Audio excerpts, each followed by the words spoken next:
નમસ્કાર વિદ્યાર્થી મિત્રો, આજે આપણે ધોરણ 10માં પોયમ 1 માય સોંગ, જે પોએટ રબીન્દ્રનાથ ટાગોર દ્વારા લખેલી આ કવિતા માય સોંગ મારું ગીત એ જોશું. Rabindranath Tagore was a poet of India. કે રબીન્દ્રનાથ ટાગોર એ ભારતના કવિ હતા. કે સૌથી પહેલાં તમને થોડું એના વિશે કહું તો તમને વધારે ખ્યાલ આવે કે મારું ગીત આ લખનાર જે કવિ રબીન્દ્રનાથ ટાગોર, એના વિશે થોડી માહિતી લઈએ. આ રબીન્દ્રનાથનું ચિત્ર. કે રબીન્દ્રનાથ ટાગોર એમનો જન્મ 7 મે 1861 7 મે 1861 થયો હતો. His father name was Debendranath and his mother name was Sarada Devi. He wrote many songs, story, novel, dramas, poems. એમણે ઘણું બધું લખ્યું કે જેમાં ઉપન્યાસ આવે છે, નાટક છે, કહાની, કવિતા.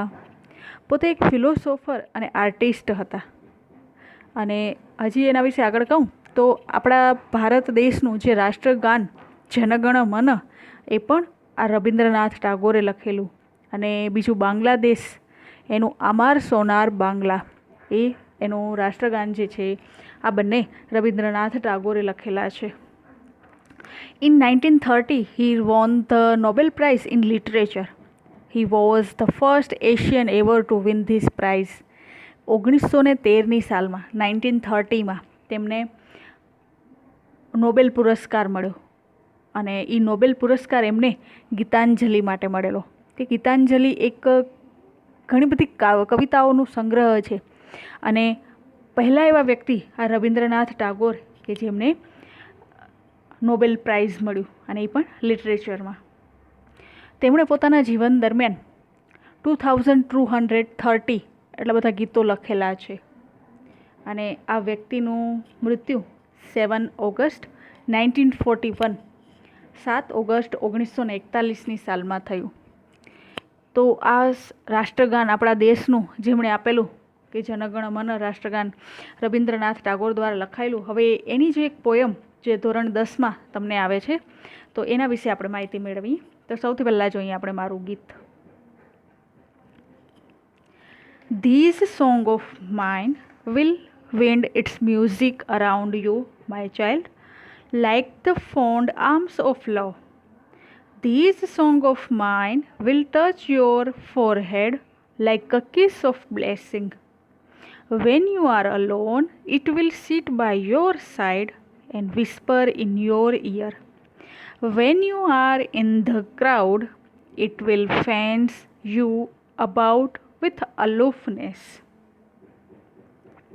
My song will be like a pair of wings to your dreams.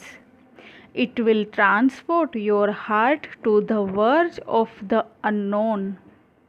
It will be like the faithful star overhead when dark night is over your road. My song will sit in the pupils of your eyes and will carry your sight into the heart of things. And when my voice is silent in death, my song will speak in your living heart. By Rabindranath Tagore. તો એમના દ્વારા લખેલી આ કવિતા, હવે એને આપણે સમજવાનો પ્રયત્ન કરીએ કે જે આખી સોંગ છે એના પ્રોનાઉન્સ જોયા, તો હવે એના મિનિંગ સમજીએ.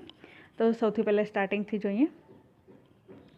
મારું ગીત એમાં સ્ટાર્ટિંગ કરે છે કે these song of mine will wind its music around you, my child. My child એટલે કે મારા વહાલા બાળક. These song of mine, mine મારું. ધીઝ સોંગ, આ song will wind its music around you, music સંગીત, અને અરાઉન્ડ યુ તારી આસપાસ.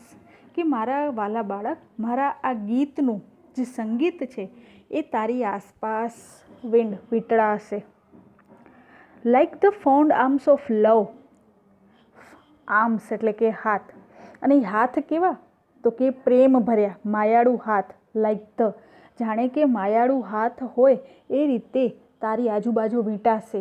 એક જાણે આ ગીતનું જે સંગીત છે એ જાણે હેત ભર્યા માયાળુ હાથ છે એ રીતે તારી આજુબાજુ વીંટાશે. This song of mine will touch your forehead like a kiss of blessing. Blessing એટલે કે આશીર્વાદ. કે આ મારું જે ગીત છે એ ટચ કરશે, સ્પર્શ કરશે યોર ફોરહેડ એટલે કે ફોરહેડ તારા કપાળમાં.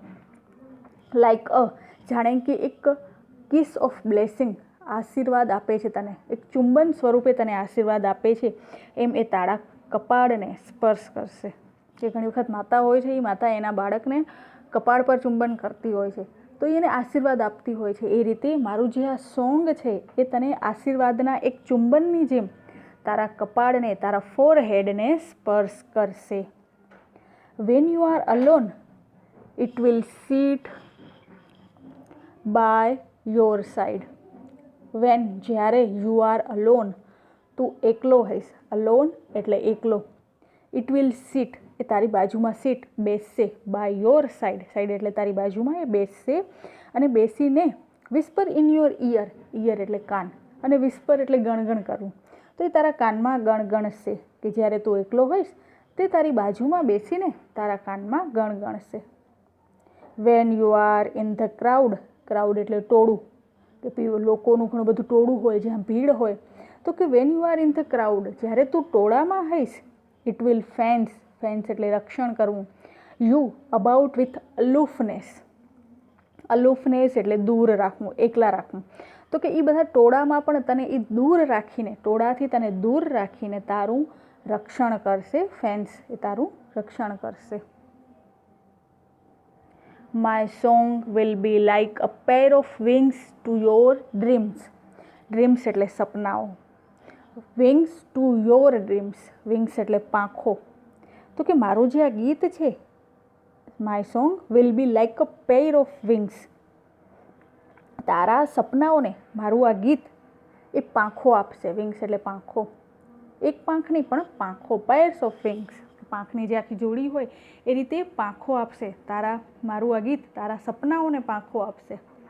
It will transport your heart to the verge of the unknown. Unknown એટલે કે આપણે કોઈને જાણતા નથી, અજ્ઞાત છીએ જેનાથી આપણે, પછી એ કોઈ વ્યક્તિ હોય, વસ્તુ હોય કે કોઈ પણ કાંઈ પણ બાબત હોય, પણ જેનાથી આપણે અજ્ઞાત છીએ, તો એ અજ્ઞાતમાં વર્જ, વર્જ કરવું એટલે એ અજ્ઞાતનો જે છેડો છે, એની જે સીમા છે, તો કે એ તારા હૃદયને ટ્રાન્સપોર્ટ ત્યાં સુધી પહોંચાડશે. તારા હૃદયને મારું આ ગીત અજ્ઞાતની સીમાઓ સુધી, એના છેડાઓ સુધી તને લઈ જશે, ત્યાં સુધી પહોંચાડશે. It will be like the faithful star overhead when dark night is over your road. When જ્યારે dark night is over your road, કે તારા રસ્તાઓમાં કે તારા જીવનના માર્ગમાં જ્યારે ડાર્ક નાઇટ અંધારી રાત આવશે, ત્યારે તે એવું નહીં કે રાત જ પડે છે, જેમ દિવસ ઉગે છે ને રાત થઈ જાય છે, એ રાત નહીં, પણ રાત એટલે કે જીવનના આપણે માર્ગમાં ચાલતા કોઈ પણ પરેશાની આવી, કોઈ કઠિનાઈ આવી, તો ત્યારે જે એક અંધારું આવે છે, તો કે એ જ્યારે અંધારી રાત આવશે ત્યારે એ ફેથફુલ સ્ટાર, ફેથફુલ એક વિશ્વાસપાત્ર, એક વિશ્વાસપાત્ર એમ કહેવાય, એકનિષ્ઠ એવા એક સ્ટાર તારાની જેમ એ ઓવરહેડ તારી ઉપર જ રહેશે અને તારી સાથે જ રહેશે. કે it will be like the faithful star overhead van dark night is over your road. તારા માર્ગમાં જ્યારે અંધારી રાત આવશે ત્યારે તે એક વિશ્વાસપાત્ર તારાની જેમ તારી સાથે હશે, એકનિષ્ઠ થઈને તારી સાથે રહેશે. My song will sit in the pupils of your eyes. Eyes અહીંયા આંખ, આંખમાં પણ પ્યુપિલ્સ એમ કહે છે કે એની જે કીકીઓ છે, આપણી આંખની કીકીઓમાં મારું આ ગીત છે એ સીટ બેસશે, બેસશે મતલબ રમશે.